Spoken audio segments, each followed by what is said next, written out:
Welcome back to Land Matters, the podcast of the Lincoln Institute of Land Policy. I'm your host, Anthony Flynn. Well, we hear a lot about lowering our carbon footprint these days, and with that, a lot of promises, particularly among corporations. But the city of Burlington, Vermont, appears to be taking the net zero pledge especially seriously, moving towards lower emissions now to make a target of 2030. Vermont has long been a progressive kind of place with a population that is generally dedicated to environmental measures, whether solar and wind power, electric vehicles, or sustainable farming practices. And Burlington, its change agent capital, the place that gave us Bernie Sanders after all, isn't holding back in a dedicated and in some ways uncompromising effort to go green. The city's current mayor is Miro Weinberger, a native Vermonter who was first elected in 2012 and is now serving in his fourth term. He attended Yale and that institution's excellent environmental studies program and Harvard's Kennedy School. He worked in Washington for Habitat for Humanity and founded his own affordable housing development company. He's also done two things that really round out the resume in my mind, serving as a sports intern at the Boston Globe and playing catcher in an amateur over 35 baseball league as well. So bravo for that.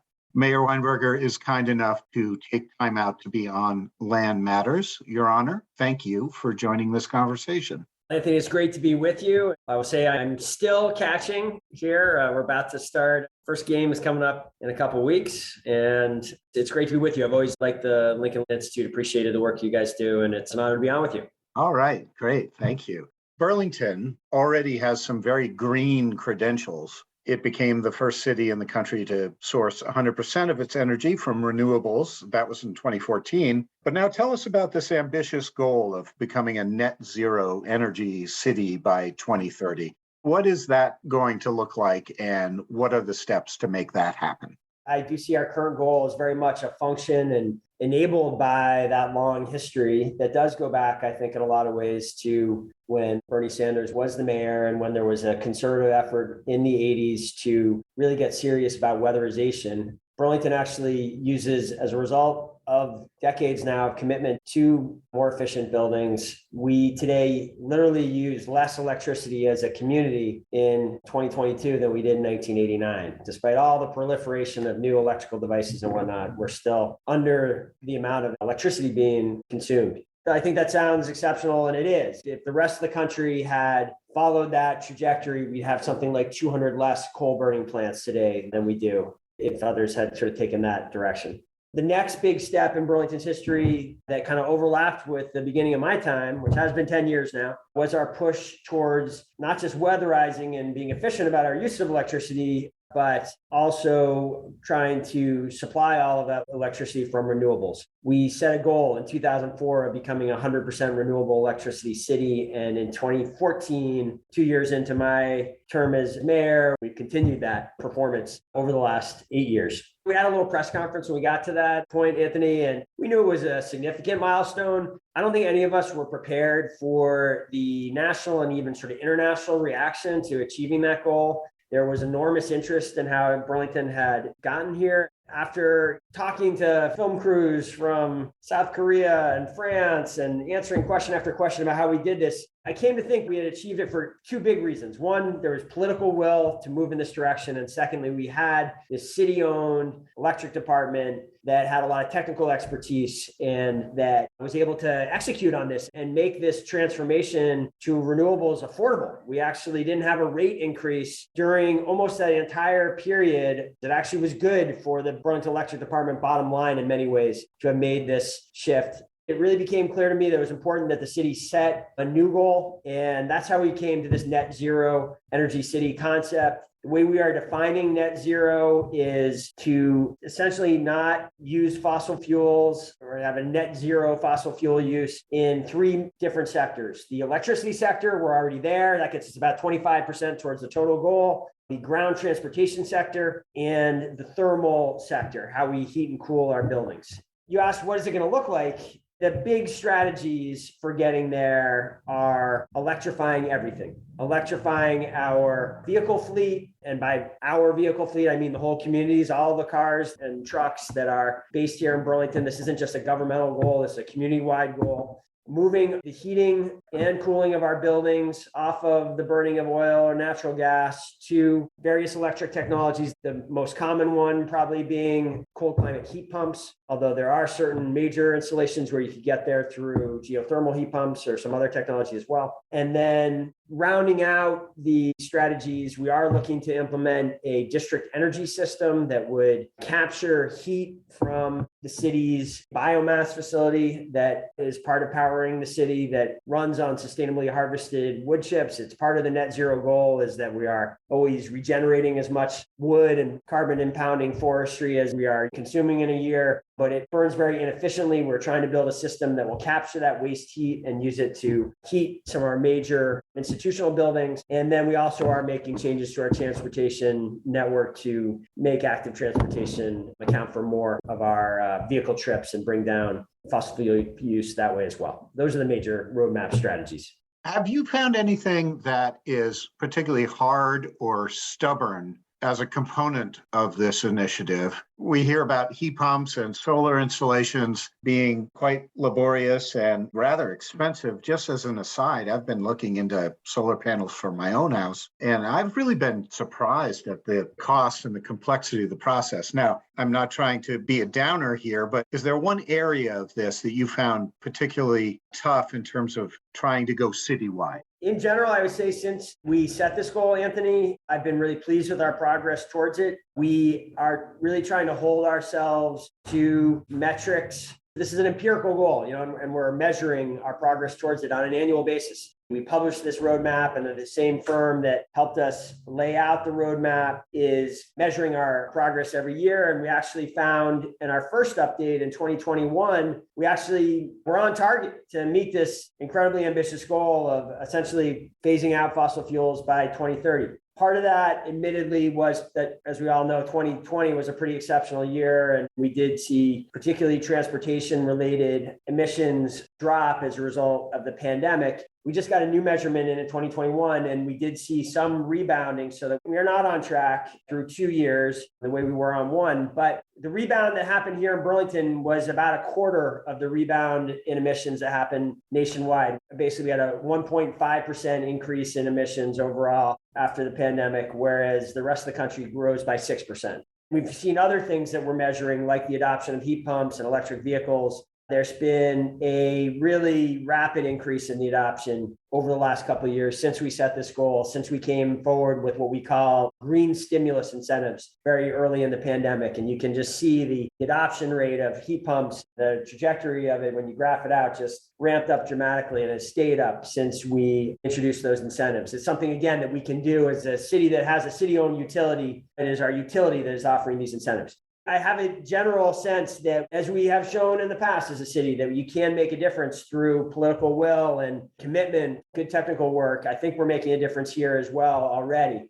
That said, I would say if there's one single thing that would assist in this effort, is I often have this sensation that we are fighting this battle with one hand tied behind our back, because it is not a level playing field for these new electrification and renewable technologies. The costs of burning fossil fuels are not properly reflected in the economics right now. We need a price on carbon in some form. The fact that we don't have that holds us back. When we get that, and I do think it's just inevitable that eventually we will get this policy right, like in a growing number of jurisdictions around the world. When we get it right, I think we're then going to have a wind at the back of all these initiatives. It will help with everything we're trying to do.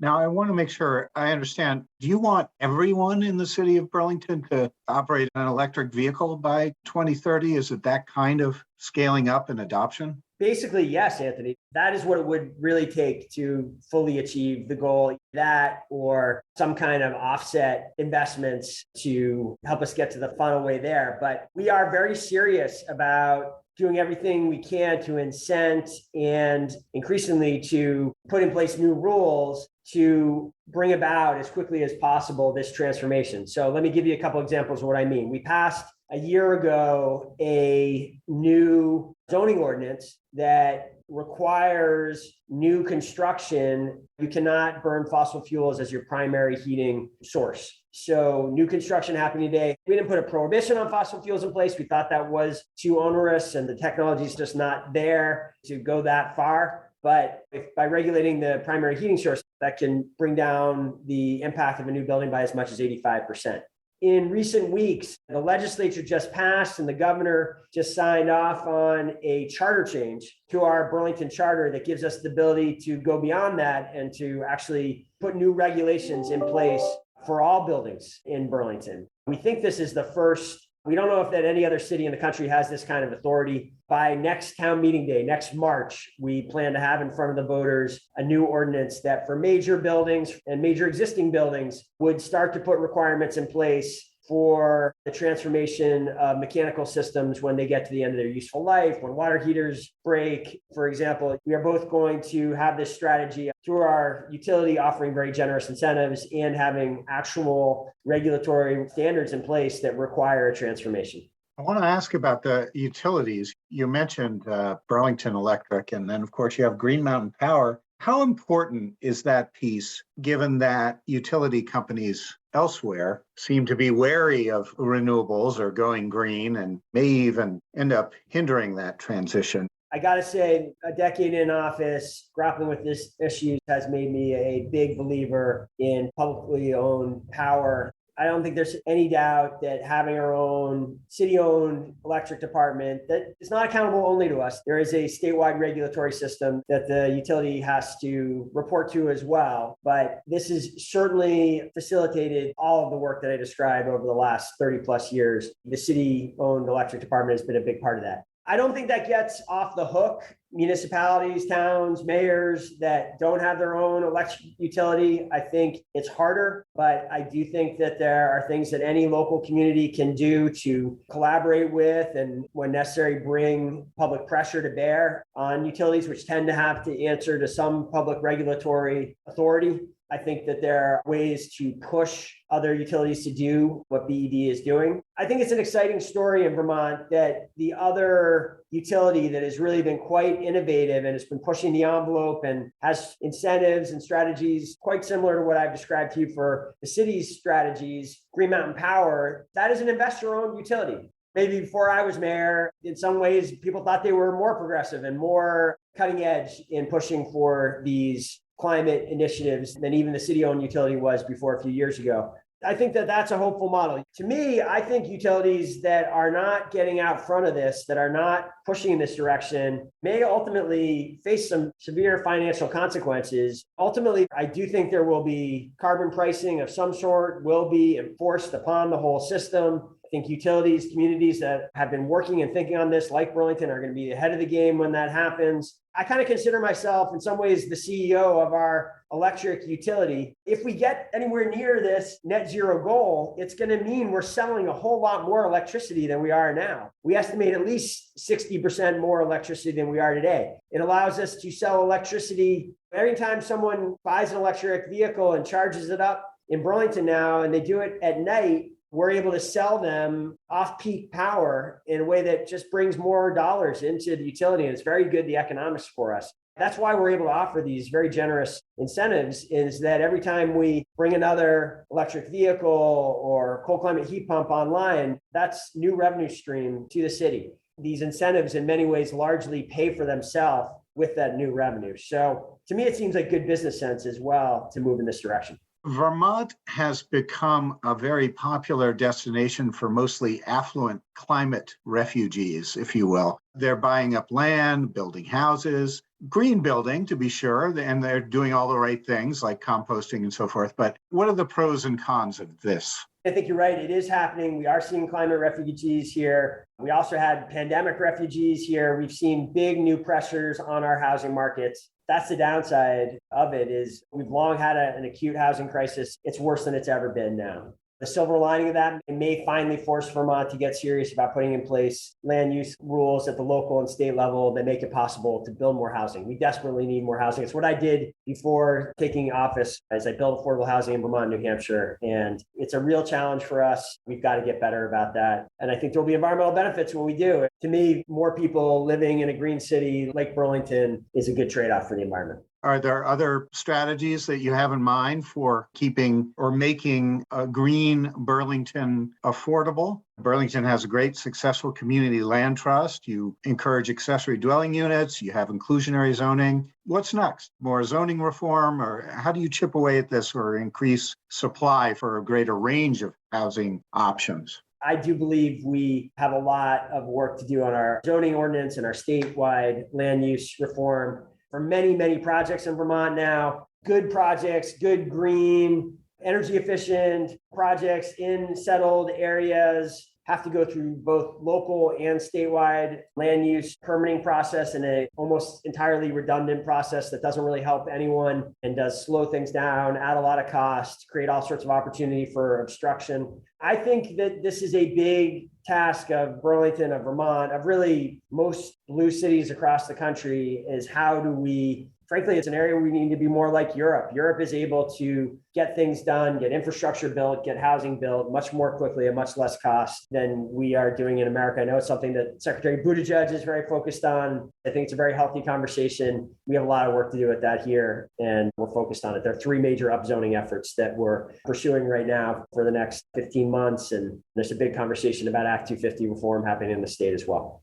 Finally, what advice do you have for other city leaders to take similar climate action, especially in places that aren't primed for it quite as well as Burlington is? Whenever I talk to other mayors about this, I try to make the point that this is an area where political leadership, where community will can have a huge impact. When I came into office, we had almost no deployed solar here in Burlington. We made it a priority. We changed some rules about permitting. We created some processes to make it easier for consumers to have solar installed on their homes. The utility played a role there. And over just a very small number of years, we became one of the cities in the country that had the most solar per capita. We're number 5 in the country, the only city in the top 20, I believe, on the East Coast at one point. It's not an accident. Making a decision to lead in this area and to make change, you can have a big impact. And at a time when clearly the climate emergency is an existential threat, at a time when clearly the federal government is paralyzed in their ability to drive change, and when many state governments are similarly gridlocked,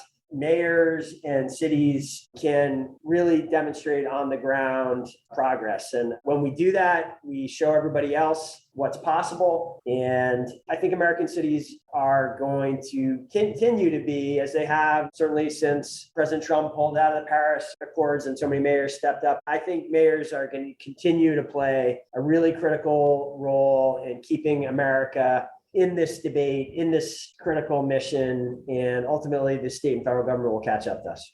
Miro Weinberger, Mayor of Burlington, Vermont, thank you for all your insights on truly going green. Thank you, Anthony. It's been a pleasure. Just a reminder, this interview will appear in print and online as the Mayor's Desk feature in Landlines magazine. Those are Q&As with innovative chief executives of cities all around the world. At the Lincoln Institute as well, we've been very much engaged on the topic of climate change in several different dimensions: cities, land use, land conservation.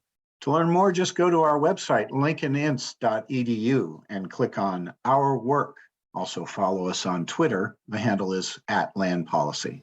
And that is it for this episode of the Land Matters podcast. I'm your host, Anthony Flint. I hope you'll rate, review, subscribe, and recommend the show to anyone interested in cities and climate change and everything we talked about on the show. Until next time, thanks for listening.